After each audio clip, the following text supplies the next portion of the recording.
అందరికీ నమస్కారం మాస్టర్స్. ముందుగా పితామహ పత్రిజీ గారికి, వంశీ మాస్టర్ గారికి ఆత్మ ప్రణామాలు.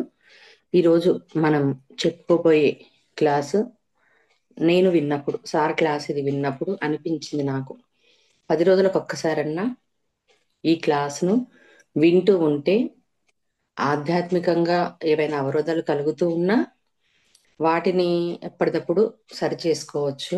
అలాగే మన నిజ జీవితంలో అంటే నిత్య జీవితంలో ఏవైతే ఉన్నాయో వాటిని కూడా సెల్ఫ్ చెకింగ్ అంటే మొత్తంగా ఆధ్యాత్మికంగా భౌతికంగా సెల్ఫ్ చెకింగ్ చేసుకోవచ్చు అని అనిపించింది.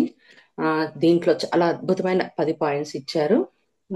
ఈరోజు చెప్పుకునే టాపిక్ ఏంటిది అని చెప్పానంటే, ఒక మామూలుగా మనం ఒక సమస్యతో ధ్యానంలోకి వచ్చాం. ప్రతి ఒక్కరు కూడా, మీరు నేను ఎవరైనా సరే, ఎప్పుడు మనకు ధ్యానం ఒకటి ఉంటుంది, దీని ద్వారా సమస్యలు తొలగుతాయి అని అన్నప్పుడు మనకి ఏదో ఒక సమస్య, పీకల్లోతులో సమస్య రావడము, ఆర్థికంగా లేకపోతే డబ్బు పరంగా కానీ ఆరోగ్యంగా ఇలా ఏదైనా సరే. ఇంకొంతమంది ఎలా ఉంటారు అంటే చెప్తూ ఉంటారు, దీనివల్ల ధ్యానం చేస్తే ఇలాంటి లాభాలు పొందుతారు, సమస్యలన్నీ పోతాయి, ఆనందంగా ఉంటుంది, మైండ్ రిలాక్స్ గా ఉంటుందని ఎవరు ధ్యానం చేస్తే వాళ్ళ అనుభవాలు చెప్తుంటారు కదా.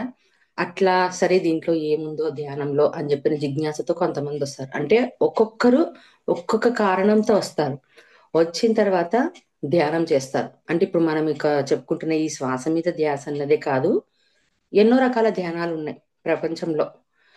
ఎవరెవరు దాన్ని బట్టి, ఆ ఫ్రీక్వెన్సీని బట్టి అక్కడికి వాళ్ళు వెళ్తూ ఉంటారు. అలా మనం కూడా ఈ ధ్యాన మార్గంలోకి వచ్చాం. ఏది? పత్రిసార్ అందించిన సులభమైన మార్గం, శ్వాస మీద ధ్యాస. సరే, ఈ మార్గంలోకి వచ్చాం. వచ్చిన తర్వాత ఏం చెప్పాడు పత్రిసారు? నువ్వు ఈ రోజైతే ఇది నేర్చుకున్నావో, ఏ నేర్చుకున్నావా ఏ చెప్పు, బి నేర్చుకున్నావా బి చెప్పు. నేను నీ గురువుని కాదు, నీ శ్వాసే గురువు, నువ్వే భగవంతుడు అని. అంటే ఫస్ట్ లో వచ్చినప్పుడే అందరికీ ఆత్మజ్ఞానం సింపుల్ గా అందించేశాడు ఆయన. ఎప్పుడైతే శ్వాసను పట్టుకున్నామో, ధ్యానం చేయడం ప్రారంభించామో, కొంతమందికి అనారోగ్యం కావాలంటే అనారోగ్యాలు తొలగిపోయాయి, డబ్బు కావాలంటే డబ్బు వచ్చింది, మనశ్శాంతి కావాలంటే మనశ్శాంతి వచ్చింది. ఇంకొంతమంది అనారోగ్యంతో వచ్చారు, అనారోగ్యం దొరకలేదు కానీ వాళ్ళకి మాస్టరీ దొరికింది, అంటే ఆత్మజ్ఞానం దొరికింది అసలైనది. అలా ఒక్కొక్కరు ఏదో ఒక వంకతో వచ్చిన అద్భుతమైన ఫలితాలు పొందుతున్నారు. కొంతమంది ఏంటి, చాలు ఇవన్నీ మనకి ఎందుకు, ఒక మాస్టర్ గా ఎందుకు, మనకి ఇంకేం అవసరం లేదు, ఇప్పుడున్న ఈ జీవితం హ్యాపీగా ఆనందంగా ఉంటే చాలు, సమస్యలు పోతే చాలు అని చెప్పని, మనశ్శాంతి ఉంటే చాలు అనుకునే వాళ్ళు కొంతమంది ఉంటారు. ఇలా ఇలా ఒక్కొక్కరు ఒక్కొక్క దాంతో వచ్చారు. అయితే ఈ రోజు మనం తెలుసుకుపోయే క్లాస్ ఏంటిది అంటే, మాస్టర్ గా మారాలి అంటే మాస్టరీ లక్షణాలు. మాస్టర్ గా మారాలంటే మాస్టరీ లక్షణాలు అంటే ఏంటిదంటే, ఇప్పుడు మనం ఏదైతే ధ్యానం చేశామో, ఆనందాన్ని పొందామో, ఆనందం ఫస్ట్ ఎవరికి తెలియజేస్తాం? ఫస్ట్ ధ్యానంలో అనుభవాలు రానివ్వండి, అనారోగ్యం పోనివ్వండి, ఏది అనిపించినా ఫస్ట్ మనం షేర్ చేసుకునేది ఏంది? కుటుంబ సభ్యులకు, తర్వాత స్నేహితులకు, బంధువులకు, ఇరుగు పొరుగు వాళ్ళకు. అంటే తెలియకుండానే మనలోనున్న మాస్టర్ మాట్లాడిచ్చేస్తుంది. అంటే ఆనందం ఇంకా వేరే దాంట్లో ఏం కనిపించదు, చెప్పం, దాపెట్టుకుంటాం నిజం చెప్పాలంటే. కానీ ఎప్పుడైతే ఈ ధ్యాన సాధన చేస్తామో, ఈ ఆనందాన్ని పొందుతామో, లాభాన్ని పొందుతామో, మనకు తెలియకుండానే అరే ఇది చేస్తే వీళ్ళకి బాగుంటుంది కదా, ఇది చేస్తే వీళ్ళని కూడా ప్రాబ్లం నుంచి బయటకు వస్తాం కదా అని. అదే మాస్టరీ లక్షణాలు. అంటే మనం అంతవరకు ఉన్నదంతా ఫిజికల్ బాడీతో నేను అన్నది. ఎప్పుడైతే ఈ ధ్యాన సాధన స్టార్ట్ చేస్తామో ఆటోమేటిక్ గా మనలో ఉన్న లక్షణాలు బయటకు వచ్చేస్తాయి. అంటే ఆత్మకి ఇవన్నీ ఏమి ఉండవు కదా, కోపము విరోధం ఇవన్నీ ఏమి ఉండవు, ఒక వన్నెస్ లో ఉంటుంది. అది మనకు తెలియకుండానే చేస్తూ ఉంటాం.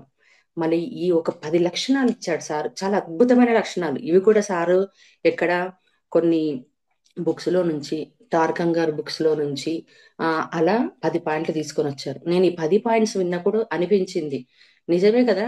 అంటే విన్నాం, ఎన్నో సార్లు విన్నాము, ఎందరో వింటూ ఉన్నాము, చేస్తున్నాం, కానీ అన్ని గుర్తుకు ఉండవు కదా, మర్చిపోతూ ఉంటాం.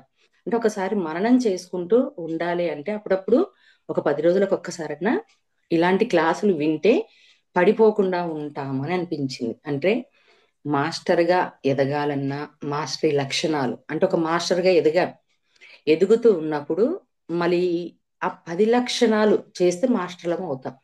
ఆ 10 లక్షణాలను పట్టుకుంటే మనం ఆచరిస్తే మాస్టర్లు కావచ్చు. కేవలం ఇప్పుడు నేనున్నాను, సార్ దగ్గరకు వచ్చాను, మీరు కూడా ఇలానే వచ్చారు. వచ్చిన తర్వాత సార్ ఏం చేశాడు? గ్రూప్ ఇచ్చాడు. అంటే ఇలా గ్రూప్ ఇచ్చేస్తున్నాను అందరికీ, దాంట్లో నువ్వు లీడర్వి, కౌన్సిలింగ్స్ ఇవ్వు.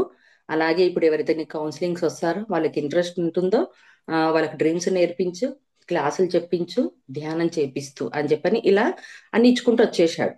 అప్పుడు ఏమనిపించింది? స్టార్టింగ్ లో ఏమి తెలియదు, ఈ గ్రూపులు ఇవన్నీ ఎక్కడిది, హ్యాపీగా ధ్యానం చేసుకొని ఏదో సమస్య నుంచి బయటపడాలంటే ఎందుకు ఇచ్చాడని. అంటే అప్పుడు చెప్పేటప్పుడు వీడు ఏం చెప్పాడు సార్ అక్కడ అని అంటే, మీకు మీరెవరో తెలియదు, మీకే ఎవరో మీరే తెలియదు. తెలియనప్పుడు మే చెప్పింది చెయ్యన్నట్టుగా అక్కడ చెప్పాడు. అంటే సరే అని ఆచరించుకుంటూ వచ్చాం. మన ఒక్కొక్కటి ఒక్కొక్కటి బయటికి వస్తున్నాయా లేదా? అలాగనే ప్రతి ఒక్కరిలో కూడా మాస్టరే ఉంటుంది. ప్రతి ఒక్కరు కూడా మాస్టర్ అవుతారు. మళ్ళా ఆ మాస్టర్గా మనం ధ్యాన ప్రచారం బయట వెళ్ళాలి, చెయ్యాలి. చెయ్యాలి అని అన్నప్పుడు కూడా కొన్ని లక్షణాలు ఉండాలి. మళ్ళీ ఆ లక్షణాలు లేకపోతే, మనం పాటించకపోతే, మనం తెలియజేసుకొని మనం ఆచరించకపోతే ఎదుటివాడు ప్రశ్నించినప్పుడు ఏం చెప్తాం? ఆ క్వాలిఫికేషన్స్ ఇవన్నీ ఏంటివన్నీ ఈరోజు చక్కగా తెలుసుకుందాం. మళ్ళీ ఆ 10 లక్షణాలు, ఆ 10 లక్షణాల్లో ఫస్ట్ లక్షణం ఇది అత్యంత ఇంపార్టెంట్ అనే లక్షణం. అంటే ఒకటి ఇంపార్టెంట్ ఇది అన్నది కాదు, ఇది మెయిన్ గా మాస్టర్లుగా ఉన్న వాళ్ళందరికీ, మాస్టర్లుగా ఇంకా అభివృద్ధి చెందాలనుకున్న వాళ్ళకి ఇది చాలా ఆచరించదగింది. ఏంటిది అంటే, తోటి మాస్టర్లతో స్వతంత్ర ప్రవృత్తిని పెంచండి. అంటే మీకు ఎవరైతే కో మాస్టర్స్ ఎవరైతే ఉన్నారో వాళ్ళకు స్వతంత్ర ప్రవృత్తిని పెంచండి అని చెప్తున్నారు. ఏంటిది ఇది? స్వతంత్ర ప్రవృత్తి. ఎలాగైతే నేను ధ్యానంలోకి వచ్చానో, నా సమస్యను నేను తొలగించుకునే క్రమంలో వచ్చినప్పుడు ఎన్నో జన్మలు చూసుకొని ఉంటాం. మనం ఏంటిదో, మన నాలెడ్జ్ ఏంటిదో ఇదంతా మనకు తెలుస్తూ ఉంటుంది. అలాగే నీ పక్కన ఉన్న తోటి మాస్టర్ కూడా వస్తాడు, అతనికి అన్ని తెలుస్తూ ఉంటాయి. అతనిలో కూడా ఒక టాలెంట్ ఉంటుంది. నాలో ఒక టాలెంట్ ఎలా ఉంటుందో ఎదుటి వాడిలో కూడా ఒక టాలెంట్ ఉంటుంది కదా. ఆ టాలెంట్ ని ఎంకరేజ్ చేయమని చెప్తున్నాడు ఇక్కడ. స్వతంత్ర ప్రవృత్తి అని చెప్పానంటే వాళ్ళల్లో ఉన్నదాన్ని ఇచ్చేయమంటారు. ప్రవృత్తి అంటే వాళ్ళల్లో ఉన్నదాన్ని ఇది చేస్తాను అంటే చెయ్యమని చెప్తున్నారు. ఇది ఎలా? మన పత్రిసారి నుంచి తెలుసుకోవచ్చు. ఏంటిది? పత్రిసారి దగ్గరికి మనం వెళ్తాం. అంటే మాస్టర్లుగా చాలా మంది మాస్టర్లుగా ఉన్నారు కదా. ప్రతి ఒక్కరిలో ఒక్కొక్కటి ఉంది. ఇప్పుడు న్యూటన్ సార్ తీసుకోండి, పత్రి సార్ తీసుకోండి, తటవర్తి సార్ తీసుకోండి, అలాగే అల్లా బక్షు, ఇలా ప్రతి ఒక్క మాస్టర్ ఉన్నారు. అంటే చేసిన ప్రాసెస్ అంతా ఏంటిది? శ్వాస మీద ధ్యాసన్న ధ్యానమే చేశారు. కానీ వాళ్ళల్లో ఉన్న మాస్టరీ గత జన్మల్లో నేర్చుకున్న సాధన జ్ఞానం అంతా వేరుగా ఉంది. వాళ్ళు ఆ రకంగా ప్రచారం చేయడానికి వచ్చారు. అంటే వాళ్ళలో ఉన్న మాస్టరీ అది. దాన్ని అప్పుడు పత్రిసారి ఏం చేశాడు? గుర్తించి ఇచ్చేశాడు. అంటే స్వతంత్రంగా ఇచ్చేశాడు. సరే మీలో ఉన్న దాన్ని టాలెంట్ ఇది ఉందా, సరే మీరు అది పెంచుకోండి అని చెప్పని ఇచ్చేశాడు.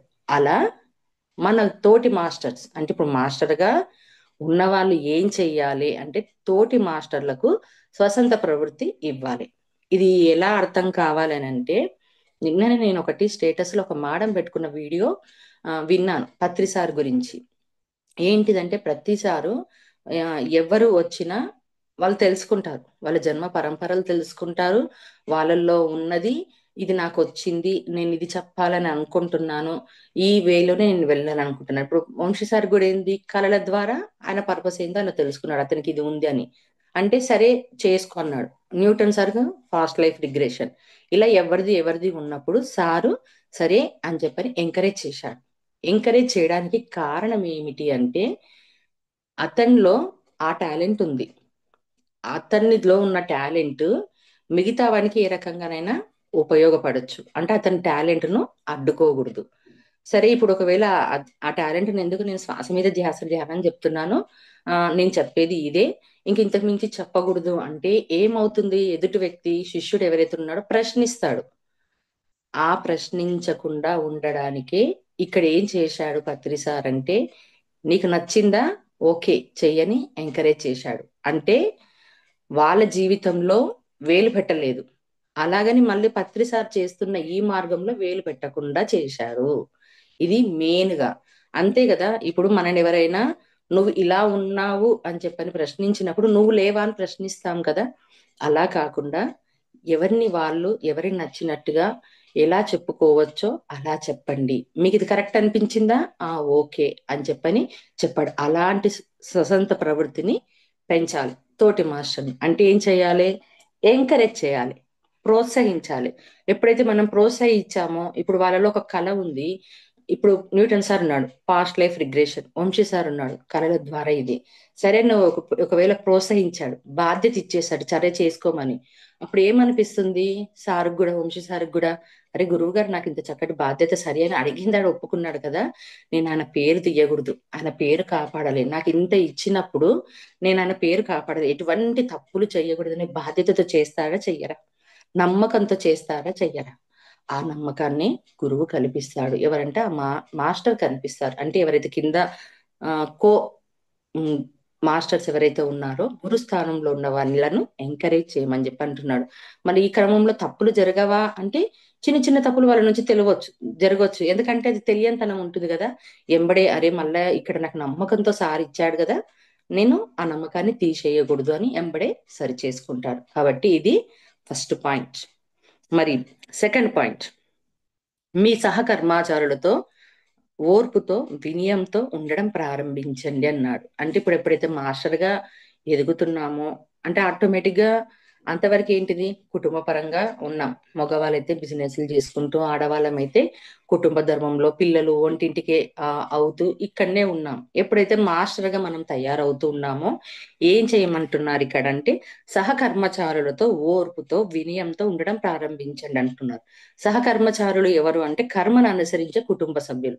ఖచ్చితంగా. అంటే ఇప్పుడు ఫస్ట్ ఇక్కడ ఏం జరిగింది, ఫస్ట్ పాయింట్ లో, ఫస్ట్ దాంట్లలో తోటి మాస్టర్స్ అంటే ఆత్మ కుటుంబీకులు. ఇక్కడ అంతా జరిగిందంతా ధ్యానంలోకి వచ్చిన తర్వాత ఉన్న మాస్టర్స్ అంతా ఎవరు? ఆత్మ కుటుంబీకులు.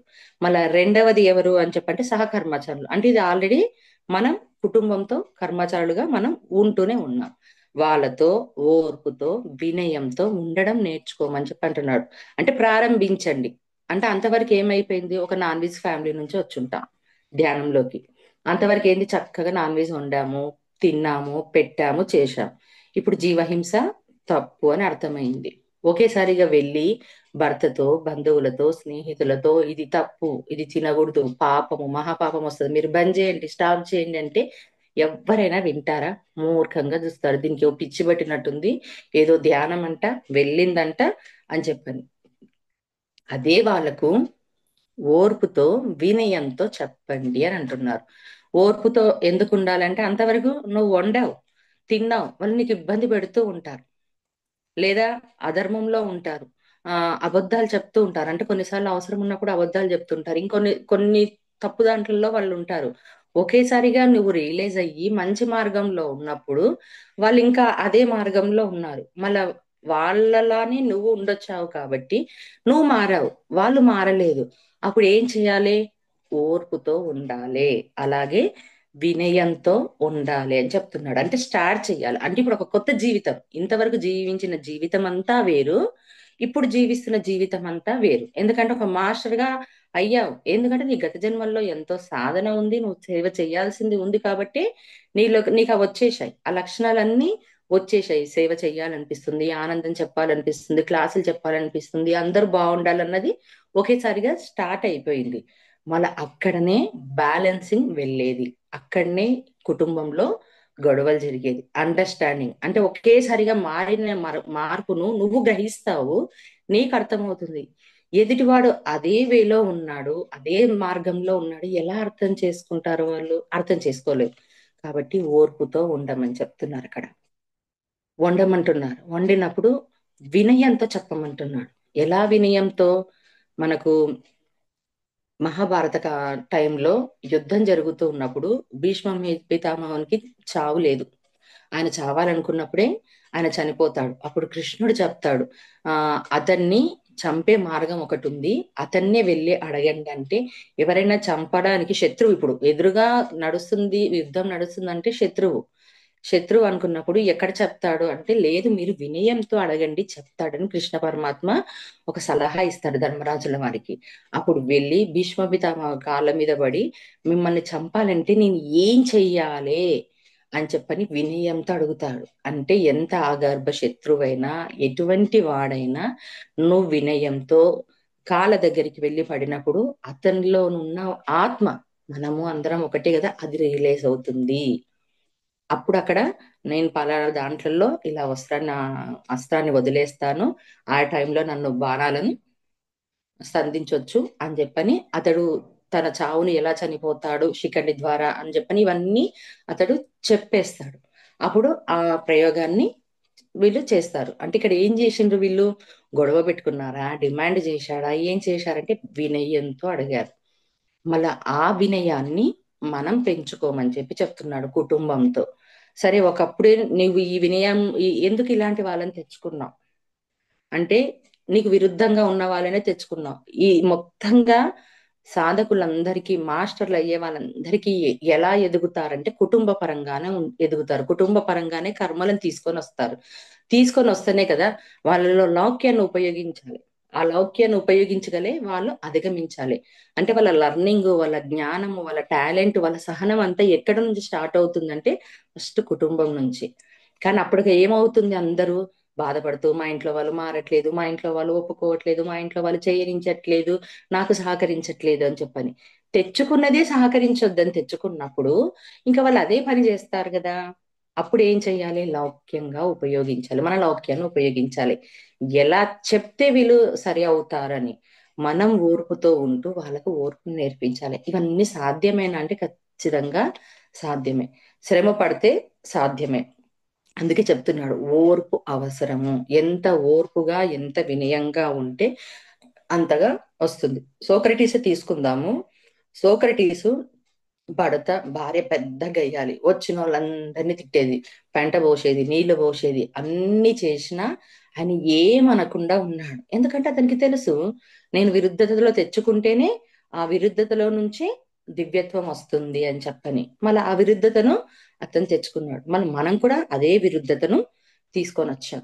మళ్ళీ అక్కడ లౌక్యాన్ని ఇక్కడ ఉపయోగించాలి. ఇది రెండవ పాయింట్. మళ్ళీ మూడవ పాయింట్, మీ సాధకుల్లో స్వాతిశయం నశింప చెయ్యండి లేదా ఆ పెంచకండి. అంటే మీరు పెంచకండి అని చెప్తున్నారు ఇక్కడ మూడవది. ఏది? స్వాతిశయం. స్వాతిశయం అంటే ఏంటిది? ఇంతకు స్వాతిశయం అని చెప్పంటే ఆ ఎవరికైతే, అంటే ఇప్పుడు మనకి ఎవరైతే మాస్టర్లుగా ఉంటారో కో మాస్టర్స్ వస్తారు కదా. అంటే ఎటు నుంచో కొంతమంది వస్తూ ఉంటారు. ధ్యానం చేసిన వాళ్ళు వస్తూ ఉంటారు, తర్వాత ధ్యానం చెయ్యని వాళ్ళు వస్తూ ఉంటారు.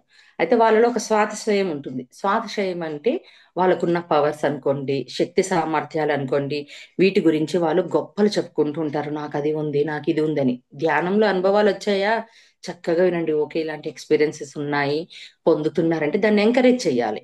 అంటే ఈ స్వాతిశయం అంటే ఏంటిదంటే గొప్పలు చెప్పుకోవడం. నాకు ఆ పవర్ ఉంది, నాకు ఈ పవర్ ఉంది, నేను ఇది చూడగలను, నేను ఇది శాసిస్తే ఇది ఆగిపోతుంది, నాకు వాక్ పవర్ ఉంది, అంత ఉందని చెప్పుకుంటున్నారు. అలాంటిది మొత్తంగా కళాఖండిగా నశింప చెయ్యాలి అని చెప్తున్నాడు. ఇది అర్థం కావాలి. శాశ్వతయం అంటే మిల్లెరప్ప స్టోరీని తీసుకుందాం. మనకు నిజంగా చెప్పాలంటే మిల్లారెప్ప స్టోరీ ఎప్పటికీ గుర్తుండిపోవాలి. మిల్లారెప్ప ఎవరు? ఒక మంత్ర విద్యలు తెలిసిన వాళ్ళు. మళ్ళీ అతనికి ఆ తంత్ర మంత్ర విద్యల్లో విసుకొచ్చిపోతుంది. ఏంటిది జీవితం అని చెప్పని, నాకు ఒక గురువు కావాలని మార్ప దగ్గరికి వెళ్తాడు. అంటే అప్పుడున్న వేషధారణ అంతా ఏముంది మొత్తం. మంత్రగాళ్ళు అంటే ఎలా ఉంటారు? పుర్రెలు పట్టుకొని, చేతులు పట్టుకొని, సంచిలో ఏవేవో వేసుకొని ఉంటారు కదా. ఎవరు నువ్వంటే, నేను పలానా మిల్లారెప్పను, నాకు ఈ తంత్ర మంత్ర విద్యలు వచ్చు, అది వచ్చు, ఇప్పుడు చూడు అంటే చెప్పుకోవడం. అంటే అంతలో అంతవరకు వాళ్ళలో అది ఉండిపోయింటది కదా, ఆ అహంకారము, నాకు పవర్ ఉన్నాయి ఇవన్నీ అని చెప్పని. అప్పుడు గురువు చెప్తాడు, ఇవన్నీ బయట పడేసిరా, ఇవన్నీ బయట వదిలేసిరా, అప్పుడే నీకు జ్ఞానం అందిస్తాను అని చెప్తాడు. అంటే నేను వడగండ్ల వర్షం కురిపించమంటారా, వాన కురిపించమంటారా, లేకపోతే అది చెయ్యమంటారా అని. అంటే నీ విద్యలన్నిటినీ బయట వేసిరా అంటే వచ్చింది ఇక్కడ ఎందుకు? మార్పు కోసం, జ్ఞానం అందించాలని. మరి ఇదంతా కృషి ఎవరి నుంచి వచ్చింది? ఒక మిల్లేరప్ప ఒక యోగీశ్వర్ గా అయ్యారు, ఒక హయ్యర్ మాస్టర్ గా అయ్యారు. హయ్యర్ మాస్టర్ గా అయినప్పుడు ఎక్కడి నుంచి వచ్చింది నాకు ఇదంతా? అనంటే ఒక గురువు వల్లనే వచ్చింది, మార్ప గారి కృషి వల్ల. అని ఎంత కష్టపెట్టాడు. ఆ ఇండ్లను కట్టమన్నాడు, రాత్రికి రాత్రికి మళ్ళీ మొత్తం కూల్చమన్నాడు. అతన్ని ఎలా కర్మలను దగ్ధం చేపిస్తాడు అంటే, మార్ప భార్య మార్పని తిడుతుంది. అసలు నువ్వు ఇంతకు గురువువేనా, ఇంత హింసిస్తున్నావు, ఇంత చేస్తున్నావు, ఇంత కష్టపెడుతున్నావు అని. ఆయన మార్ప ఒక్క మాట కూడా మాట్లాడు. ఎందుకంటే అతనికి ప్రక్షాళన అంత చెయ్యాలి. అంత ప్రక్షాళన చేస్తేనే అతని కర్మలు దగ్ధమవుతేనే అతడి జ్ఞానిగా పొందడానికి అర్హత సాధించగలడు. గత జన్మ కన్నా ఆ జన్మలోవే అతడు చేసిన తప్పులను ఉన్నాయి. మళ్ళీ ఇదంతా ప్రక్షాళన కావాలంటే ఎవరు చేయాలి అంటే, ఈ మార్ప గారి అంటే గురువు యొక్క కృషి వల్లనే ఒక మంత్రగాడు ఒక యోగీశ్వరిగా మారాడు. అంటే ఆలోచించండి, అంటే ఏదైనా శాస్త్రశయం ఉందా? గురువు స్థానంలో ఉన్నప్పుడు వాటిని వదిలేసి రండి. ఇక్కడ కావు ఇవన్నీ మంత్ర విద్యలు, ఇవన్నీ ప్రదర్శించడము. ఏ పవర్స్ ఉన్నాయి, మీకు పవర్స్ ఉన్నాయా, ఓకే, ఆ పవర్స్ పక్కన పెట్టు. అందుకనే ధ్యానంలో వచ్చినప్పుడు సిద్ధులు అంటారు. కొన్ని రకాల పవర్స్ వస్తూ ఉంటాయి. వాటిని పట్టుకొని ఉన్నామా అంటే, ఇప్పుడు మనం మాట్లాడతాము, ఆ పవర్ నుంచి మాట్లాడామా, అది అవుతుంది. అబ్బో నాకు ఈ పవర్ వచ్చేసిందని మాట్లాడుతూ ఉంటాం, ఒక్కొక్కటి వినియోగించుకుంటుంటాం. ఇవన్నీ కామన్. ఆ సిద్ధులన్నిటిని కూడా వదిలేయాలి. ఆ సిద్ధుల వరకు, ఆ సిద్ధుల కోసం కాదు కదా వచ్చింది. ఆ సిద్ధులన్నీ గత జన్మల్లో అయిపోయాయి. అవి ఒక్కసారి మళ్ళీ మనకు తటస్థిస్తాయి, మన ముందుకు వస్తాయి. కానీ దాన్ని జ్ఞానంగా మార్చుకుంటూ పోవాలి. ఇవన్నీ నాకు వద్దు అని అనాలి. అక్కడే ఇది చెప్తున్నాను. అయితే నేను ఒకటి విన్నాను. ఒక మేడం జూమ్ లో చెప్తుంది, నాకు ఆశ్చర్యం అనిపించింది, ఎంత తెలుసుకుంది అని. ఏంటిది, తనకు గార్డెన్ లో వర్క్ చేసుకుంటూ ఉందంట. వర్క్ చేసుకుంటూ ఉన్నప్పుడు ఒక రోజు వర్షం వచ్చిందంట. ఇప్పుడు నేను గార్డెన్ వర్క్ చేయాలి, ఓ వర్షమా ఆగిపో, ఆ ఆంజనేయ స్వామి నేను చెప్తున్నాను ఇప్పుడు ఆగిపోవాలంటే ఆగిపోయింది అని చెప్పేస్తుంది. ఇంకొక రోజు ఎండ వచ్చింది, ఎండ ఇంత ఎండ ఉంటే నాకు ఇబ్బంది అవుతుంది, నా స్కిన్ కు ఆగిపో అని. అంటే చూడండి ఎంత మూర్ఖము అని చెప్పని. అంటే ఇప్పుడు ఏమైంది, తను ఒక మాస్టర్ మాస్టర్ గా ఉండి శాశ్వతయాన్ని, ఈ స్వాతిశయాన్ని పెంచుతుంది. అంటే ఎంతో మంది ఆమె క్లాస్ వింటూ ఉంటారు. క్లాస్ వింటూ ఉన్నప్పుడు కొత్త వాళ్ళు ఉంటారు, పాత వాళ్ళు ఉంటారు, మాస్టర్లు ఉన్న వాళ్ళు అందరు వింటారు కదా. అందరు వింటూ ఉన్నప్పుడు ఒకసారి కొత్తగా వచ్చిన వాళ్ళకి ఏమనిపిస్తుంది, ఓహో ధ్యానంలో ఇలాంటి పవర్లు ఉంటాయా, ఓకే ఇది చేసేస్తే మనకి ఏం కావాలంటే అది సృష్టించుకోవచ్చా, ఇది చేసుకోవచ్చా అన్న ఒక పిచ్చి వచ్చేస్తుంది కదా. అలా అందుకనే ఎవరైతే శాశ్వతయంలో ఉన్నారో వాళ్ళని అడ్డుకోండి, అంటే కొట్టిపడేయండి, నిర్మోహమాటంగా తీసేయండి అని ఇక్కడ చెప్తున్నారు. తర్వాత శాశ్వతయాన్ని పెంచకండి, అంటే మీరు ఏవేవో చెప్పేస్తుంటారు. ఏవేవో అది అదవుతుంది ఇదవుతుందని లేనివి లేనివి కాదు, ఉన్నవి చెప్పినా సరే వాళ్ళు దానికోసమే ఆకర్షితులు అవుతారు. దాన్ని కూడా పెంచకండి అని చెప్తున్నారు. అంటే ఎటువంటి శక్తులను, పవర్స్ ఉన్నాయని చెప్పని, నేను అది అని ఇది అని ఉన్న వాటిని ముందే తెంచేయండి. అంటే ఇప్పుడు మాస్టర్ గా ఉంటూ ఇలాంటివి కూడా కొన్నిసార్లలో కింద ఉన్న కో మాస్టర్లతో మాట్లాడాలి. అప్పుడే మాస్టర్ గా చక్కగా ఎదుగుతాడు. ఎప్పుడైతే నువ్వు మాస్టర్ గా ఇవన్నీ గమనిస్తూ తెలుసుకుంటూ ఉన్నావో, నువ్వు ఏదైతే పని మీద వచ్చావో, విశ్వానికి సేవ చెయ్యాలనుకుంటున్నావో, మిగతా వారికి చెప్పాలనుకుంటున్నావో అది నువ్వు కంప్లీట్ చేయగలుగుతావు. నీలో సరిగ్గా లేనప్పుడు ఎదుటి వానికి ఏం చెప్తావు? ఎదుటివాడు నిన్ను ప్రశ్నిస్తాడు, ప్రశ్నించినప్పుడు సమాధానం ఏముంటుంది అంటే, ఒక గురువుకు ఉండవలసిన లక్షణం పోతుంది. కాబట్టి ఈ 3 లక్షణాలు అయిపోయాయి. మరి నాలుగవది, ఇది కూడా చాలా ఇంపార్టెంట్, సద్గుణం. మీలో సద్గుణాల పునాదులను పెంచుకోండి అని చెప్తున్నాడు. సద్గుణాల పునాదులు ఏంటిది, ఇంతకు సద్గుణాలంటే ఏంటివి అంటే, చూడండి, ధ్యానంలోకి వచ్చినాక కొంతమందికి ఎలా ఉంటుంది, నేను చాలా మంది విన్నాను, ఒకేసారి వాళ్ళ మాస్టరీ ఓపెన్ అవుతుంది. అంటే వాళ్ళు గత జన్మల్లో చేసిన సాధన, వాళ్ళ వర్క్ తొందరగా వచ్చేస్తుంది. ఆ మాస్టర్ గా చక్కగా వెలుగుతారు. కానీ ఆ ఎదిగే క్రమంలో గత జన్మ కొన్ని వాసనలు ఉంటాయి, కొన్ని గుణాలు ఉంటాయి. అలాగే చుట్టూ ఉన్న కుటుంబం అనుకోండి, సమాజం అనుకోండి, పెరిగిన వాతావరణం అనుకోండి, ఆ అప్పుడే గుణాలు ఎక్కడ పోతాయి, ఇవన్నీ అలానే ఉండిపోతాయి. ఉండిపోయిన తర్వాత అసలు నిజం చెప్పాలంటే తెలియకుండా చేస్తూ ఉంటారు. అంటే ఇప్పుడు నేను మాస్టర్ని అయిపోయాను, నాకు ఇది వచ్చేసింది, నాకు ఈ పవర్ ఉంది, నేను చెయ్యొచ్చు, నేను ఎలాగన్నా ఉండొచ్చు, ఇవన్నీ అనుకుంటూ ఉన్నప్పుడు ఏమవుతుందంటే కింద ఉన్న మాస్టర్స్ కి బాధ కలుగుతుంది. అంటే వాళ్ళల్లో ఎదగకుండా డెవలప్మెంట్ ఆగిపోవడము, వచ్చిన వాళ్ళకు కూడా ఏంటిది మాస్టర్ అంటే ఇలా ఉన్నప్పుడు ఇలా ప్రవర్తిస్తున్నారు ఏంటిది, ఇది నిజమని అని రకరకాల క్వశ్చన్లు అన్ని వస్తూ ఉంటాయి. అవన్నిటి కోసమే సద్గుణాద పునాదులు పెంచుకోండి అంటున్నారు. అంటే ఒక నువ్వు మాస్టర్ గా నిన్ను ఆ ఆ పీఠ మీద కూర్చోబెట్టింది యూనివర్స్, ఇదంతా ఇచ్చింది ఎవరు? గురువులు కాదండి. గురువు మధ్యలో మనకి ఇవ్వడానికి ఉంటారు. ఇప్పుడు వంశీ సార్ ఉన్నాడు. ఈ ఈ ద్వాని ద్వారా ఇక్కడ ఇంతమంది మనం ఇక్కడ కూర్చున్నాము, చెప్పుకుంటున్నాము, మాస్టర్లుగా తయారవుతున్నాము, ఉన్నాము అంటే ఆయన మధ్యన వారధిలా ఉన్నాడు. ఎక్కడి నుంచి వచ్చాయి ఇవన్నీ అని అంటే ముందుగానే మనకు ఇవ్వబడ్డాయి.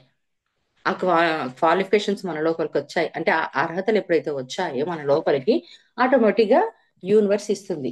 అది ఎంచుకోబడ్డది అంటే చూడండి ఎంత మంచి అవకాశం మనకు మాస్టర్స్ ఇచ్చారు, ఆ భగవంతుడు ఇచ్చాడు.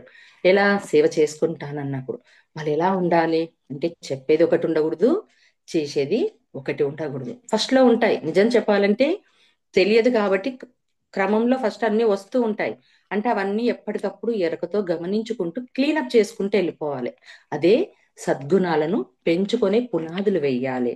మళ్ళీ ఇంతకు ఏంటివా సద్గుణాలు అని చెప్పారంటే, ఒకటి త్యాగం, రెండు విశ్వాసం, మూడు నిజాయితీ, తర్వాత నాలుగు నో కంప్లైంట్స్, ఐదు వాక్శుద్ధి.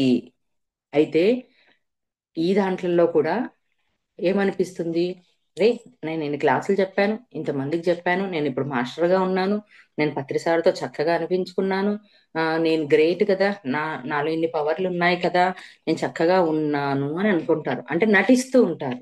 ఎప్పుడైతే మనలో ఏమున్నాయి దుర్గుణాలు అని చెప్పి ఎప్పుడైతే చెక్ చేసుకుంటూ ఉంటారో దాన్ని సద్గుణాలుగా మార్చుకుంటారు. అయితే ఏమవుతుంది ఇక్కడ, చెప్పేది ఒకటి ఉంటుంది, చేసేది ఒకటి ఉంటుంది. మనం ఏదైతే చెప్తామో, ఎట్లయితే ఒకేలా ఉంటామో, చెప్పేది ఒకటిగా ఉండాలి, చేసేది కూడా ఒకటిగా ఉండాలి. చెప్పేది ఒకటి ఉంటుంది, చేసేది ఒకటి ఉంటుంది. అది వచ్చినప్పుడు ఏమవుతుంది, నీ కో మాస్టర్ అడుగుతారు, లేదా పైలోకల్లో మాస్టర్స్ అడుగుతారు. కాబట్టి సద్గుణాలుగా మార్చుకోవాలి. త్యాగం, ఏం చేయాలి త్యాగం అంటే ఇక్కడ అవసరం వచ్చింది వదిలేయి, ఏదైనా వదిలేయి ఆ టైంలో. ఆ త్యాగం అన్నది ఆ టైంలో ఆ మూమెంట్ లో ఆ ఇది ఇచ్చేసేయని అంటాడు. అది ఎంత విలువైనదైనా సరే, ఆ ఒక క్లాస్ అయినా అనుకోండి, ఒక డబ్బైనా అనుకోండి, ఒక పేరైనా అనుకోండి, ఒక అవకాశం అయినా అనుకోండి, అది ఇచ్చేయాలనుకుంటారా, ఇచ్చేయండి. అంటే వదిలేసేయండి, సరే ఈ టైంకు నా పక్కన కో కో మాస్టర్ కి ఇది అవసరము అని త్యాగం చేసేయండి. ఏమవుతుంది, అదొక మంచి సద్గుణం అని చెప్తున్నాడు. మరి విశ్వాసం, ఎవరి పట్ల విశ్వాసం ఉండాలి నీకు. సో కో మాస్టర్ల పట్ల కూడా నీకు విశ్వాసాన్ని కలిగి ఉండాలి, గురువుల పట్ల విశ్వాసాన్ని కలిగి ఉండాలి. ఇప్పుడు నువ్వు త్యాగం చేశావు, త్యాగం చేసిన తర్వాత నీకు వచ్చిందా లేదా, వస్తుందా రాదా, అయ్యో నేను ఇచ్చేసానని కాదు, విశ్వాసం ఓకే నాకు ఈరోజు ఇచ్చేశాను, ఇవ్వగలిగే అవకాశం నాకు వచ్చింది, ఆ నాకు మాస్టర్ చూసుకుంటారుగా, గురువులు చూసుకుంటారు కదా అన్న విశ్వాసాన్ని కలిగి ఉండాలి. మరి నిజాయితీ, నిజాయితీ అంటే ఏంటిది, జీవితం అంతా నటిస్తూనే ఉన్నాం. నిజం చెప్పాలంటే నిజాయితీ అన్నది నటిస్తూనే ఉన్నాం. కానీ ఎక్కడ నటించాలి, కొన్నిసార్లు నటించక తప్పదు. నిజాయితీగా ఉండాలి అని అన్నా కూడా ఆ నిజాయితీలో భాగంలో ప్రాపంచిక జీవితంలో కొన్నిసార్లు ఆ మాట్లాడాల్సి వస్తుంది, కొన్ని చేయాల్సి వస్తుంది, లేకపోతే మనం ఉండలేం. కానీ ఎక్కడ నిజాయితీగా ఉండాలంటే ఆధ్యాత్మిక జీవితంలో నిజాయితీగా ఉండాలి. ఏ ప్రపంచంలో స్పిరిచువల్ లో మనం నిజాయితీగా ఉండాలి. అంటే బయట నచించాలి, లోపల జీవించాలి. అంటే ఇక్కడ మనం తోటి మాస్టర్లతో నిజాయితీగా ఉండాలి. ఒక మాట నేను అన్నాను అని చెప్పంటే ఆ ఓకే అన్నాను అని చెప్పని అనాలి. ఇది ఎలా ఉండాలి అని చెప్పానంటే, ఎగ్జాంపుల్ గా తెలుసుకుందాము. ఒక ఇద్దరు మాస్టర్లు ఉన్నారు. ఒక వ్యక్తి వచ్చాడు. ఒక వ్యక్తి వచ్చినప్పుడు ఆ వ్యక్తి గురించి, అంటే ఒక ఇద్దరు ఫ్రెండ్స్ మాట్లాడుకుంటున్నారు అనుకోండి, ఇంకొక ఫ్రెండ్ వచ్చాడు. వచ్చిన తర్వాత ముగ్గురు కలిసి మాట్లాడారు. మాట్లాడిన తర్వాత ఏమంటారు, ముగ్గురు కలిసి చక్కగా క్లోజ్ గా మాట్లాడుకుంటుండు, చాలా బాగా మాట్లాడుకుంటుండు. బయటికి వెళ్ళిన తర్వాత ఇద్దరు ఫ్రెండ్స్ ఏదైతే ఉన్నారో, మాస్టర్లే అనుకోండి, ఫ్రెండ్స్ అని అనుకోండి, పక్క వాడిని అంటే మూడో వ్యక్తి గురించి తిడుతూ ఉంటాడు. అలా ఉన్నాడు చూడు, వీడు ఇలా ఉన్నాడు, అది ఇది అని చెప్పని. అది చాలా పెద్ద తప్పు. అదే పత్రిసారి ఏం చేశాడు తెలుసా, మంచి మార్గం ఇచ్చాడు. ఏంటిది, అతను తప్పే ఉండొచ్చు, అతడు తప్పు చేయకుండా అయితే ఏమి ఉండడు, తప్పే ఉండొచ్చు. అప్పుడు ఏం చేస్తాడు? ముందల తిడతాడు. ముందల తిట్టి వెనక పొగుడుతాడు. అంటే మంచి రెమెడీ ఇది. తప్పు చేశావా అంటే ముందల్నే నువ్వు అలా ఉన్నావు ఇలా ఉన్నావు అని చెప్పని తిట్టేస్తాడు. తర్వాత వెళ్ళిన తర్వాత చూడు ఎంత చక్కగా ఉన్నాడు, ఏం మాట్లాడలేదు, తప్పు నొప్పుకున్నాడు, ఏం అనట్లేదు, ఇతనిలో ఎంత మంచి లక్షణాలు ఉన్నాయి సార్ అని చెప్పి పక్కవాడితో పొగుడుతాడు. మరి ఆ పక్కవాడు కూడా చెప్తాడా లేదా, గురువుగారు చూడు నేను ఇక్కడ ముందల తిట్టాడు గాని వెనక మెచ్చుకున్నాడు అని చెప్పని. అప్పుడు అతనికి ఎంత ఉంటుంది? అలా ఉండాలి. అంటే నటించడం అన్నది ఎక్కడ నటించాలి? ప్రాపంచిక జీవితంలో నటించాలి. ఇప్పుడు నేనే ఉన్నానండి. ఇప్పుడు భగవంతుడు అంటే ఏందో మొత్తం తెలుసు, అందరికీ అర్థమైపోయింది, నాకు అర్థమైంది. కానీ నేను దీన్ని ఫిజికల్ లైఫ్ లోకి తీసుకొని వచ్చేస్తే ఎవరైనా నచ్చుతారా? మళ్ళా ఫంక్షన్లకు వెళ్తాం, గుడిలోకి వెళ్తాం. ఫంక్షన్లకు వెళ్ళినప్పుడు ఆ పద్ధతి ఈ పద్ధతి ఇలా చెయ్యాలి అలా చెయ్యాలి అని చెప్పంటే అవును నిజమే అలా చెయ్యాలి, ఆ పద్ధతి ఈ పద్ధతి అంటాం. అప్పుడు నాకు ఒకటి రెండు సార్లు అనిపించింది, ఏంటి నేను ఇంత తెలుసుకొని ఎందుకు నేను ఇలా ఉన్నాను, మళ్ళీ ఏంటి ఈ వేలోనే వెళ్తున్నానని. మళ్ళీ ఎంబడే ఆన్సర్ వచ్చింది. ఏంటిది? ఇక్కడ ఉన్నప్పుడు నువ్వు ఇలానే జీవించు, ఇక్కడ అయిపోయిన తర్వాత నీలా నువ్వు జీవించు. నీలా నువ్వు జీవిస్తూ నీవేదైతే తెలుసుకుంటున్నావో దాన్ని చెప్పుకో, ఇంప్లిమెంట్ చెయ్యి. అంటే ఎక్కడ ఎలా ఉండాలనో అక్కడ అలా ఉండాలి. తర్వాత పూజలు ఉన్నాయి, టెంపుల్స్ లోకి వెళ్తాం. అంటే హారతులు ఇస్తుంటారు, అభిషేకాలు చెప్తుంటారు, అష్టోత్తరాలు చదువుతుంటారు. మళ్ళీ వెళ్ళాలి. తప్పదు. హారతి ఇయ్యమంటారు, హారతి ఇవ్వాలి. అభిషేకం చేయమంటారు, అభిషేకం చేయాలి. "ఏయ్, నేను కూర్చొని నేను మాస్టర్ని, నేను దేవుడు అంతటా ఉన్నాడు కదా, ఇవన్నిటికి ఎందుకు అని అంటే అక్కడ నడుస్తుందా? నడవదు కదా. అప్పుడు ఏం చెయ్యాలి? అలానే ఉండాలి. అక్కడ వాళ్ళతో పాటు కలవాలి. అంటే వేటిని అంటించుకోకుండా రావాలి. అంటే ఎక్కడ ఏ పని చేయాలనో, ఎక్కడ ఎలా ప్రవర్తించాలనో అక్కడ అలా ప్రవర్తించాలి. అందుకని నిజాయితీగా ఉండాలి. అంటే అక్కడంతా ప్రాపంచికంగా అంతా నటించాలి. ఆధ్యాత్మికంగా నీ తోటి మాస్టర్లతో నువ్వు చక్కగా నిజాయితీగా ఉండాలి. కంప్లైంట్ ఇప్పటిదాకా చెప్పుకున్నాం కదా, ఎటువంటి కంప్లైంట్ అన్నది రాకూడదు. ఎందుకు కంప్లైంట్ రాకూడదు అన్నది పత్రిసారి చెప్పాడు. మెయిన్ రీజన్ ఏంటిదంటే నీలో ఏవైతే అవలక్షణాలు ఉన్నాయో, తప్పులు ఉన్నాయో, ఎదుటి వాడిలోనూ కూడా అవలక్షణాలు ఉన్నాయి. నిన్ను నువ్వు చూసుకోకుండా ఎదుటివాని గురించి నువ్వు వచ్చి తప్పు అని ఎందుకు చెప్తున్నావు? నిన్ను నువ్వు చూసుకోకుండా ఎదుటి వాని మీద ఎందుకు కంప్లైంట్ ఇస్తున్నావు? అందుకే పత్రిసారికి కంప్లైంట్ అంటే నచ్చని కారణం అదే. నో కంప్లైంట్ అని చెప్పని కారణం ఇది. అందరిలో లోపాలు ఉంటావయ్యా, నీలో లోపం ఉంది, నాలో లోపం ఉంది. నీ లోపాన్ని నువ్వు సరి చేయకుండా ఎదుటివాడి లోపాన్ని నువ్వు ఎందుకు పెంచి చూపిస్తున్నావు? వాడు ఇలా ఉన్నాడు అలా ఉన్నాడు అని చెప్పని ఎందుకు చెప్తున్నావు? అందుకే పత్రిసారి దగ్గరికి ఎవరైనా వెళ్తే చంపచెల్లు అనిపించేవాడంట కంప్లైంట్ చెప్తే. ఎందుకు? నీ మీద ఫోకస్ పెట్టుకోకుండా వాళ్ళ మీద ఎందుకు ఫోకస్ పెట్టావు? అంటే ఇక్కడ కూడా ఎంత సూక్ష్మంగా గురువుది ఉందో ఆలోచించండి, ఎలా సరి చేస్తున్నారు అని చెప్పని. అంటే పత్రిస దగ్గర కంప్లైంట్ చెప్పకూడదు. No complaint, no complaint, no complaint అంటే కారణం ఇదే. అందరిలోనూ అవలక్షణాలు ఉన్నాయి, తప్పులు ఉన్నాయి. వాళ్ళు తెలుసుకోవాల్సి వచ్చినప్పుడు వాళ్ళు తెలుసుకుంటారు. వాళ్ళకు ఎప్పుడో ఒక రోజు లైఫ్ లో తగులుతుంది, అరే నాలో ఇవి ఉన్నాయి. వాళ్ళు కూడా సెల్ఫ్ చెకింగ్ వస్తారు, పరిశీలనకు వస్తారు. వచ్చే వరకు నువ్వు వెయిట్ చేయి. నిన్ను నువ్వు ఉద్ధరించుకోవడానికి వచ్చి ఈ మార్గంలోకి వచ్చి నువ్వెందుకు ఈ విధవ పని చేస్తున్నావు అని కంప్లైంట్ చెప్తే చెడామడ వాయించేవాడు. అందుకని దానికి ఏం రెమెడీ ఇచ్చాడు అని అంటే ముందన్నే తిట్టే బెటర్ కదా అది. నువ్వు ఇలా ఉన్నావు చెక్ చేసుకో చూసుకో అని చెప్పని ముందన్న అనేస్తే, అరే గురువేంది ఇలా మాట్లాడారు, నిజంగా నాలో ఉన్నాయా అని కాస్త బాధ అనిపించినా, అక్కడ కూడా వాళ్ళకి అహం అడ్డొస్తుంది. బాధ అనిపించినా ఉందేమని చూసుకుంటాడు. తర్వాత వెనక పొగుడుతున్నాం, వెనక పొగిడినప్పుడు చెప్తున్నప్పుడు అప్రిషియేషన్ ఇచ్చినప్పుడు ఉంటారు. అంటే ఓహో నాలో ఇది ఉందని గుర్తించి నాకు చెప్పాడా అని చెప్పని అప్పుడు సరి చేసుకుంటాం. తర్వాత వాక్ శుద్ధి. నిజమే కదా, మాస్టర్లుగా ఎదిగిన తర్వాత మాటలు ఎలా ఉండాలి? మధురంగా ఉండాలి, స్వచ్ఛంగా ఉండాలి. మాట్లాడే మాట శుద్ధి అయి రావాలి. అంటే పవర్ ఉంది. ఇప్పుడు నువ్వు ఏం చెప్తాది చెప్పేశావా? కొంతమంది ఉంటాయి, ఇలా అనేసుకోండి అయిపోతుంది, ఇలా జరుగుతుంది, ఇలా అయిపోతుంది అని చెప్పని. అంటే నీకున్న పవర్ను ఆడ వాడుతున్నావు. అది ఎంతవరకు కరెక్ట్ చెప్తున్నావు? ఎలా అయిపోతుంది? ఒక్క రోజులో ఆ కర్మ తీరిపోతుందా? ఒక్క రోజులో వాడు జ్ఞానం అయిపోతాడా? ఒక్క రోజులో కోటీశ్వరుడు అయిపోతారా? రేపు పొద్దుగాటి వరకు నీ కర్మ మాయం అయిపోతుంది, నీకు లక్షలు వస్తాయి జాబ్ అని అంటారా? నేను చెప్తున్నాను పో అని చెప్పని. అంటే వాక్కుని ఎలా వాడుకుంటున్నాం? ఆ వాక్ అన్నది నీ వాక్ ద్వారా, నీ శక్తి ద్వారా ఎంతమందికి ఊరట కలగాలి, ఎంతమందికి జ్ఞానాన్ని అక్కడ అందించాలి. అందుకే వాక్కు ఎప్పుడు శుద్ధిగా ఉండాలి. మంచి మాటలే, మధురమైన మాటలే మాట్లాడాలి. అంటే మాట్లాడే మాట ఎదుటివానికి ఉపయోగపడే విధంగా ఉండాలి. అలాంటి మాట మాట్లాడాలి. నిజం, ఈ మాట మాట్లాడాము అంటే ఈ మాటలో నిజం ఉంది అనే నమ్మకం కల్పించే మాట మాట్లాడాలి. లొడా లొడా లొడా వాగేస్తూ ఉంటారు కొంతమంది. ఏం మాట్లాడుతున్నారు అన్నది కూడా వాళ్ళకి అది ఉండదు. అంటే దాంట్లో వాళ్ళు ఏం పట్టుకుంటారు? ఏమి పట్టుకోలేరు. కానీ ఒక మాట సరిగ్గా వాక్యం చెప్పామనుకోండి, దాంట్లో వాళ్ళే అర్థం చేసుకోగలగాలి, వాళ్ళే చెకింగ్ చేసుకోగలగాలి. ఓకే, దీంట్లో ఈ మాట చెప్పినప్పుడు దీంట్లో ఇంత అంతరార్థం ఉందా, ఇలా చెయ్యాలనా అని. అంటే వాక్కును ఎప్పుడు శుద్ధంగా ఉంచుకోవాలి.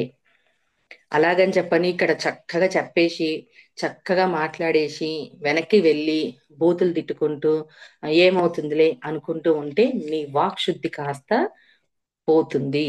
అంటే కంప్లైంట్ చెప్పుకుంటూ అనుకుంటూ ఉంటే పోతుంది. అందుకని సద్గుణాలను పెంచుకోవాలి.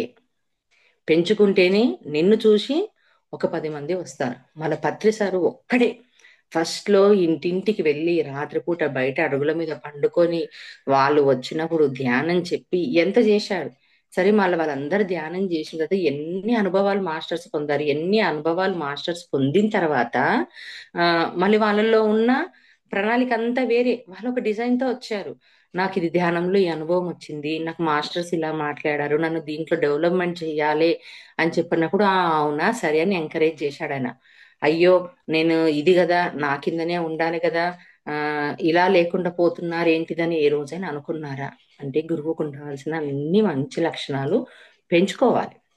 గురువులుగా కావాలనుకున్న వాళ్ళు ఎందుకు గురువులుగా కావాలనుకుంటున్నారు? కొద్ది మంది అవుతారు. ఎందుకంటే సేవ చేసుకోవాలి. మేం పొందిన ఆనందం ఎదుటివాడు పొందాలి, మేం పొందిన లాభం ఎదుటివాడు పొందాలి, అందరూ ఆనందంగా ఉండాలి. ఎప్పుడు వస్తుంది అందరూ ఆనందంగా ఉండాలంటే వన్నెస్ అర్థమైనప్పుడు వస్తుంది. వాళ్ళు నేను ఒకటే కదా, నేను ఒక్కదాన్ని ఆనందంగా ఉంటే సరిపోదా? మిగతా వానికి ఆనందం ఎప్పుడు అందించాలి, మిగతా వాడు ఎప్పుడు చక్కగా జ్ఞానిగా ఎదగాలి అని అనుకున్నప్పుడే ఇది వస్తుంది. మరి ఫిఫ్త్ పాయింట్, మీ తోటి మాస్టర్లకు ఆధ్యాత్మిక పనులు కల్పిస్తూ ఉండాలి. అంటే ఎప్పుడైతే మాస్టర్స్ గా ఉన్నారో వాళ్ళకి ఆధ్యాత్మిక పరిస్థితులు ఉండాలి. ఇక్కడ కూడా చూడండి, మనం పత్రి సార్నే తీసుకుందాం. అంటే అంతవరకు ఫస్ట్ లో చక్కగా కష్టపడ్డాడు, వెళ్ళాడు, చేశాడు, కొంతమంది మాస్టర్లు అయ్యారు. అయిన తర్వాత పత్రి సార్ ఏమైనా పని చెప్పాడా? వాళ్ళకు ఆ పని చేయి, ధ్యాన మహాయజ్ఞం చేద్దామా, లేకపోతే ఇంకొక దగ్గరికి వెళ్దామా, ర్యాలీలు చేద్దామా, శాకాహార ర్యాలీలు చెయ్యండి అని ఆయన ఏం చేశాడు? ఒక దగ్గర కూర్చొని మిగతా వాళ్ళందరికీ పనులు కల్పించారు. అంటే వాళ్ళల్లో ఉన్న సృజనాత్మకతను బయటికి తీసి వాళ్ళకి ఆ పనులన్నీ చెప్పారు. అంటే వాళ్ళలో ఉన్న దాన్ని బయటికి, మాస్టర్ని బయటికి తీశాడు. చెప్పారు, వాళ్ళు చెప్పే అవకాశాన్ని కూడా పత్రిసారి కల్పించాడు. కల్పించిన తర్వాత సరే చెయ్యి అని చెప్పని పనులు కల్పించాడు. అంటే ఎప్పుడు కూడా తోటి మాస్టర్లకు పనులు కల్పిస్తుండాలి. పనులు కల్పించలేదు అనుకోండి, ఏమైపోతుంది?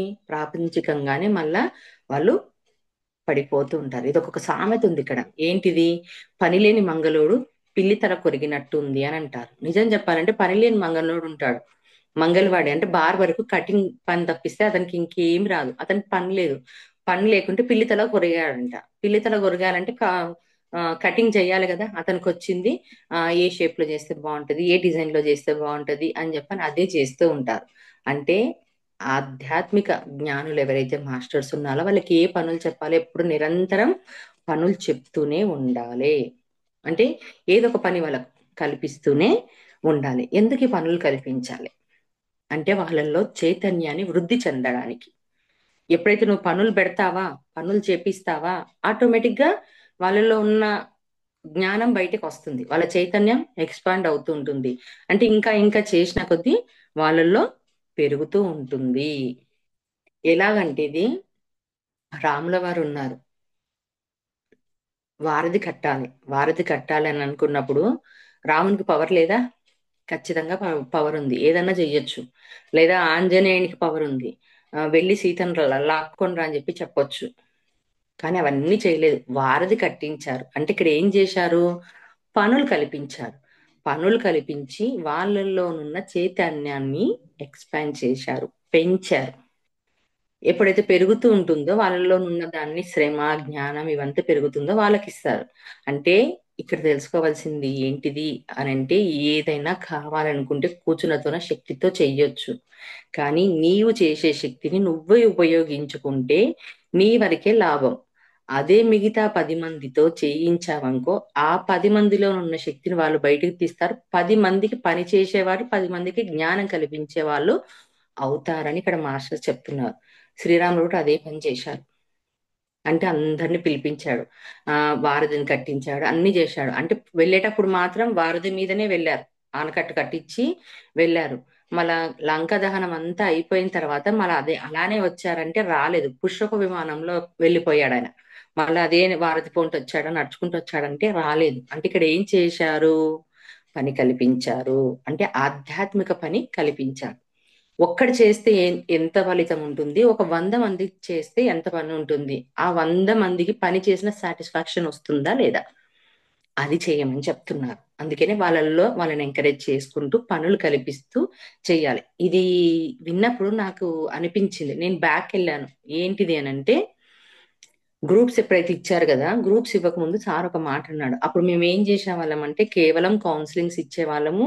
వాళ్ళకి డ్రీమ్స్ వస్తే డ్రీమ్స్ మాట్లాడుతూ ఉండేవాళ్ళం. మీకు ఏ పని లేదు, ఏమీ లేదు, వంట చేసుకొని ఓ నలుగురితో 10 మందితో కౌన్సిలింగ్స్ మాట్లాడతారు, డ్రీమ్స్ చేస్తారు. మీకు పని కలిగించాలి, మీకు పని కలిగించకపోతే మీరు ఇలానే వంట చేసుకుంటూ ఉంటారు ఇక మీ జీవితం అంతా అని అన్నాడు. ఏందబ్బా సార్ అంటే, అప్పుడు అంత నాలెడ్జ్ లేదు కదా. అంటుంటే ఏందబ్బా అని అనుకున్నా. అయితే ఈ పాయింట్ విన్నప్పుడు నాకు అనిపించింది, అంటే ఏ లక్షణాలు అయితే చెప్పాడో ఆ లక్షణాలన్నిటిని ఇంప్లిమెంట్ చేసేసాడు. అతను చేసేసాడు సారు, తర్వాత మిగతా వాళ్ళందరూ కూడా చేపించేస్తున్నాడు. అంటే ఇది తెలియకుండానే ఒకదాని తర్వాత ఒకటి చైన్ సిస్టమ్ అంటారు చూడండి, అలా చేసుకుంటూ పోతుంది. ఇప్పుడు గురువు ఏ జ్ఞానాన్ని అయితే అందిస్తూ ఉంటారో ఆ గురువు నుంచి గురువులు నేర్చుకుంటారు, కింద ఉన్న శిష్యులకు నేర్పిస్తుంటారు. అంటే వంశపార్యపరంగా అని చెప్పని అంటారు చూడండి, అలా వెళ్ళిపోతూ ఉంటుంది. ఎప్పుడైతే గ్రూపులు వచ్చేసావో అప్పుడు ఏం జరిగింది? ధ్యానం చేయించండి అని చెప్పాను అంటే, తర్వాత నా ఇన్ని క్లాసులు ఉన్నాయి, ఇన్ని బుక్కులు ఉన్నాయి, ఆ చెప్పండి అన్నాడు. చెప్పిన తర్వాత మీ దాంట్లో వచ్చిన వాళ్ళు ఎవరైతే ఉన్నారో వాళ్ళకు కూడా పని కల్పించండి అన్నారు. అంటే ఇక్కడ ఎన్ని పనులు చేశాడు అంటే, ఫస్ట్ చెప్పాడు, తర్వాత చేయించాడు. అలా తోటి మాస్టర్లతో పనులు కల్పిస్తూ ఉండాలన్నారు. మళ్ళీ 6th పాయింట్, మీ తోటి మాస్టర్లలో అపనమ్మకం కలిగే వారి పట్ల ఎరుకతో కలిగి ఉండాలి. అంటే ఇవన్నీ 5 పాయింట్లు ఒక ఎత్తు అయితే, ఈ 6వ పాయింట్ చూడండి ఎంత చక్కగా ఉంది. తోటి మాస్టర్లతో అపనమ్మకం కలిగే వారి పట్ల ఎరుకతో ఉండాలి. అంటే ఇప్పుడు ఎంతో మంది ఉంటారు కదా, ఎలా అంటే ఇప్పుడు కుటుంబంలో ఉంటారు, కుటుంబంలో ఉన్నప్పుడు ఎవరో ఒకరు పని చెడగొట్టేవాడు ఉంటాడు, లేదా కుటుంబానికి చెడు పేరు తెచ్చేవాడు ఉంటాడు. అంటాడు కదా, ఇంటికి ఒక్కడు ఉంటాడు అని చెప్పని, అంటే చెడు చేసేవాళ్ళు. అలా మీ తోటి మాస్టర్లతో అపనమ్మకం ఏర్పరిచే వాళ్ళు ఉంటారు. ఏం చేస్తాంలే, ఏమవుతుందిలే, దీని నుంచి ఇప్పుడు మన ఈ ప్రాసెసే ఉంది, దీంట్లో వాళ్ళు కూడా ఎవరో ఒకరు వచ్చి ఉంటారు, మాస్టర్లుగా ఉంటారు. అంటే వాళ్ళ లోపల అపనమ్మకం ఉంటుంది. ఓకే, ఇది లేచి చేస్తే కర్మ చూపించేస్తే కర్మ దగ్ధం అవుతుందా, ప్రాబ్లమ్స్ క్లియర్ అవుతాయా, ఎదుగుతారా, చేస్తారా అన్నది ఒక అపనమ్మకం వాళ్ళలో ఉంటుంది. అటువంటి వారి పట్ల ఎరక ఉండాలంటుండ్రు. అది నిజమే. ఎందుకంటే ఒక అపనమ్మకం ఉన్న వ్యక్తి బీజం వేశాడంటే మిగతా వాళ్ళందరికీ ఆలోచనలు ఉంటాయి. అంటే నెగిటివ్ కు ఎంత శక్తి ఉంటుంది అంటే, అది ఎక్కువ స్ప్రెడ్ అయిపోతూ ఉంటుంది. మంచి కన్నా చెడు ఎక్కువగా స్ప్రెడ్ అవుతుందంటే ఒక బీజం వేస్తారు. ఇది అర్థం కావాలని అంటే మహాభారత యుద్ధంలోకి వెళ్దాం. యుద్ధం జరుగుతుంది. యుద్ధం జరుగుతున్నప్పుడు కర్ణునికి రథసారథిగా చనిపోతాడు. అయితే ఆ రథసారథి కావాలి కదా, రథం నడిపేవాడు. అప్పుడు శౌల్యుని పడతాడు. అయితే శౌల్యుడు ఏమంటాడు, దుర్యోధన దగ్గరికి వచ్చి, ఆ కర్ణుని గురించి అంత ఎక్స్పెక్టేషన్స్ పెడుతున్నావు, ఏం చేస్తాడు, ఏం యుద్ధం గెలుస్తాడు, అతనికి ఏముంది, శూతపుత్రుడు, అతనికి ఏమొచ్చు అని చెప్పని తిడతాడు. అంటే స్నేహితుడిని తిడతాడు. దుర్యోధనుడు స్నేహితుడిగా ఉంటాడు కదా కర్ణుడు, తిట్టినప్పుడు ఏంది నువ్వు ఇలా అంటావా నా స్నేహితునివి. అతడు శౌల్యుడు ఎవడంటే రాజు, ఒక రాజ్యానికి రాజు. నువ్వు అతని రథసారిథిగా నువ్వు ఉండు అని అంటాడు. అంటే ఇక్కడ చూడండి ఆ కోపము ఎమోషన్ ఎలా ఉంది. ఉంచినప్పుడు ఏం చేస్తాడు దుర్యోధనుడు రాజు కాబట్టి తప్పదు అని చెప్పని రథసారథిగా వస్తాడు.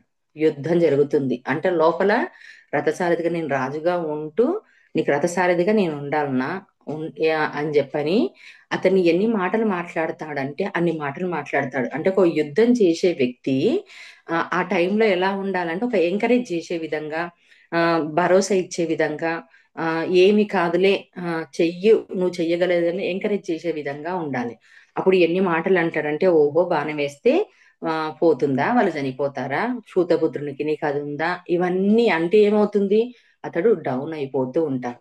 తర్వాత రథం ఇరుక్కపోతుంది, నేలలోకి ఇరుక్కపోయినప్పుడు అప్పటి కూడా కర్ణుడు వారిస్తుంటారు ఇవన్నీ నువ్వు మాట్లాడకన్నా అతనిలో ఉన్న అక్కస ఉంది కదా, ఆ అక్కస కారణంగా తిడుతూ ఉంటాడు. రథం కురుకపోయినప్పుడు తీయరా ఎందుకంటే నేను తీయను, నేను లాగని ఇష్టం ఉంటే నువ్వు తీసుకో అంటాడు. అప్పుడు తప్పదు కదా, అప్పుడు తీసుకున్నప్పుడు అక్కడనే అర్జునుడు బాణం వేస్తాడు. అంటే చూడండి ఆ అక్కసు, అపనమ్మకము, అసూయ, ఈ దాని వల్ల ఏం జరిగింది కర్ణుడు అలా.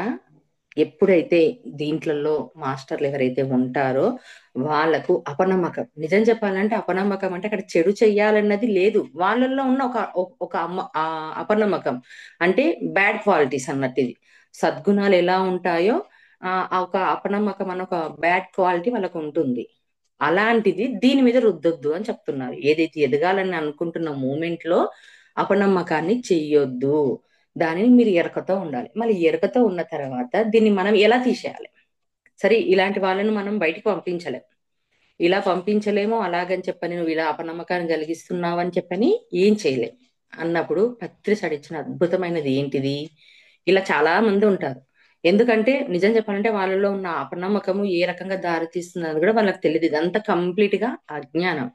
ఆ అజ్ఞానాన్ని అపనమ్మకాన్ని ఏం చేసేవాడు పత్రిసార్ అంటే, ఇప్పుడు పిరమిడ్, ఒక పెద్ద పిరమిడ్ రావాలనుకున్నాం, లేదా ఒక మహాయాగం చెయ్యాలనుకుంటున్నాం, ఒక కరుణ యాగం చెయ్యాలనుకుంటున్నాం, దీనికి ఇంత డబ్బు విరాళాలు ఇస్తారా, ఇంతమంది పిరమిడ్కి వస్తారా, ఇంత కట్టగలుగుతామా అన్న ఒక అపనమ్మకం ఆయన లోపల ఎవరికైనా కనిపించిందో ఏం చేసేవాళ్ళు సార్ అంటే సంకల్ప ధ్యానం చేయించేవాళ్ళంట. అయ్యా ఇక్కడ ఈ పిరమిడ్ రావాలి, ఇంత ఫండ్ రావాలి, దీనికి నువ్వు సంకల్ప ధ్యానం చెయ్యి అంటే అంతవరకు గురువు అన్నది ఒకటి ఉంటుంది కదా. ఓహో ఓకే నాకు సంకల్ప ధ్యానం చేయమన్నారా, నా లోపల అంత పవర్ ఉందా, సరే చేద్దామని చెప్పి కూర్చుంటారు.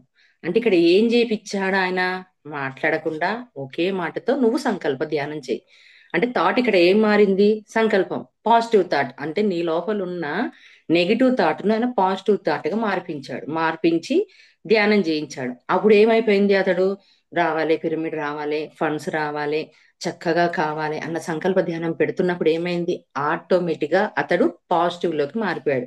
అంటే సంకల్పం అంతా ఏంటి, పిరమిడ్ రావాలని. అంటే ఎవరైతే తప్పుగా మాట్లాడుతున్నారో తప్పు చేస్తున్నారో తప్పు అని చూపించకుండా వాళ్ళనే మంచి వాళ్ళగా చేసే మార్గం ఇది. అంటే మంచిని చేపించారు వాళ్ళతో, తప్పు చెయ్యాలి తప్పుగా అనుకున్న వాళ్ళ మధ్యనే మంచిని చేపించారు. ఇది 6th పాయింట్.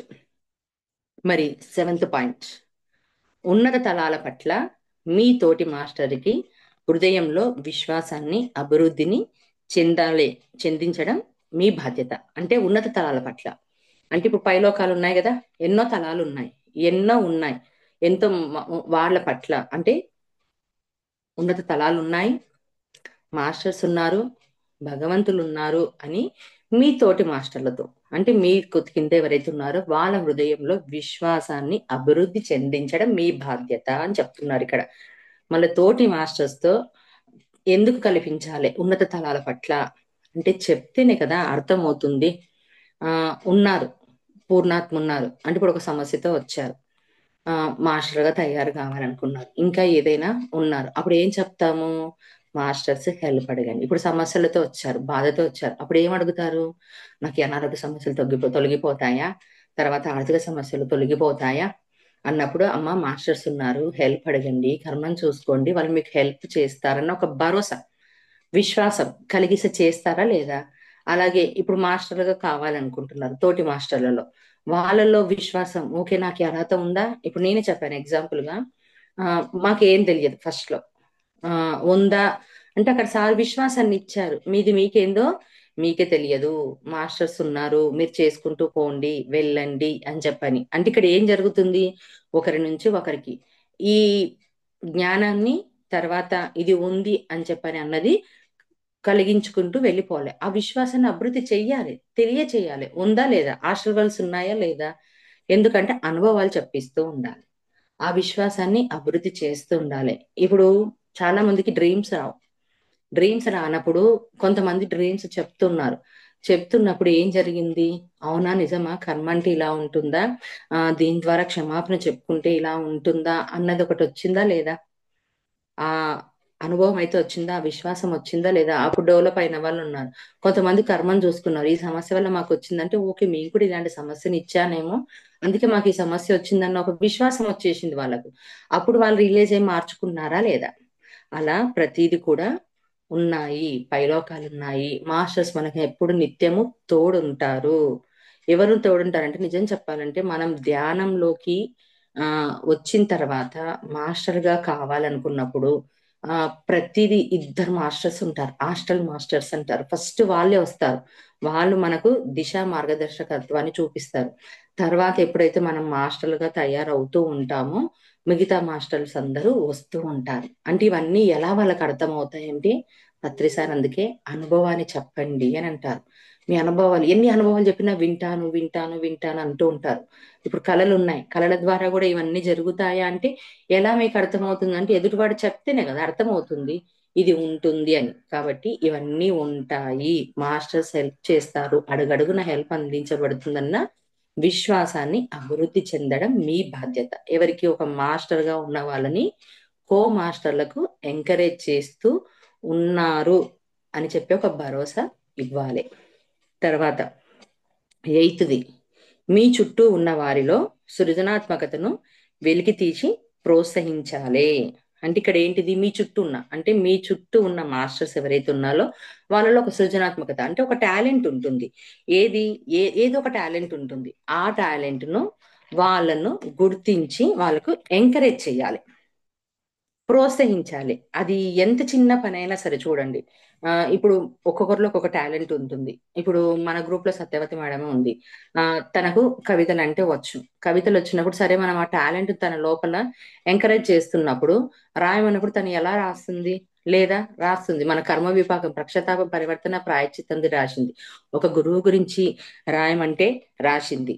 అలా ఎవరికి ఏ టాలెంట్ ఉందో వాటిని మనం ఎంకరేజ్ చెయ్యాలి అని చెప్పి అంటున్నారు. కొంతమందికి ఏంటిది, డాన్స్ అంటే ఇష్టం. దాన్ని పత్రిసారి ఏం చేసేవాళ్ళు, ఓకే నీకు డాన్స్ లో ప్రావీణ్యత ఉంది కదా, ఆ డాన్స్ రూపకంలో ఒక నాటకాన్ని ప్రదర్శించమనేవాడు. ఎలా, శాకాహారం గురించి చెప్పాలి, ఒక నాట్యాన్ని ప్రదర్శించే వాళ్ళు, ఆర్టిస్ట్ వేసే వాళ్ళు ఉంటారు, లేకపోతే రాసే వాళ్ళు ఉంటారు, కవితలుగా పాటలుగా రాసే వాళ్ళు ఉంటారు. మళ్ళీ ఆ పాటల్లోనే ఏం చెప్పారు, ధ్యానం చెప్పారు, ధ్యాన ప్రచారం చెప్పాడు. తర్వాత ఆ ఏమంటారు, పాటల రూపకంలో ఇప్పుడు పత్రిసారి ఉన్నాడు, పాటలు పాడాడు, ధ్యానము చేద్దాము రోయ్ అన్నలారా అని చెప్పని ఆ పాట ఉంది కదా, దాంట్లో ఎంత అంతరార్థం దాగుంది చెప్పండి. అలా ఎవరికి ఏది వచ్చినా వాళ్ళ సృజనాత్మకతను ప్రోత్సహించాలి. అంటే అయ్యో వీళ్ళలో ఇంత టాలెంట్ ఉందా అని చెప్పని అసూయ పడకుండా, రక్కసిపోకుండా, ఓకే వీళ్ళకి టాలెంట్ ఉంది కదా, ఈ టాలెంట్ ద్వారా వీళ్ళను ముందుకు పొమ్మండి. ఇప్పుడు మనకు వంశసారి ఇచ్చిన గురువు ఆయననే పత్రి సార్. మన ఇది ఉన్నాము, ఈ సమయంలో ఇంత చక్కగా అభివృద్ధి చెందుతున్నాము అంటే ఆయన ఇచ్చిన ప్రోత్సాహం వల్లనే కదా. కళలు లేవు ఏం లేవు పో అదంతా ఒత్తిదే అని అంటే సార్కు ఒక నిరుత్సాహం ఉండేది. అంటే ప్రోత్సహించాలి అంటే మన దగ్గరికి వచ్చిన ఎవరిలోనైనా నాలో ఇది ఉంది అని వాళ్ళు గుర్తించినా, మనం గుర్తించినా వాళ్ళకు ఎంకరేజ్ చేయాలి.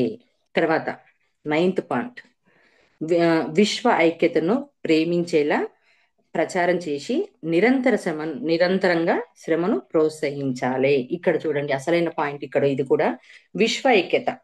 విశ్వ ఐక్యత అంటే ఏంటిది, అంతా ఒక్కటే.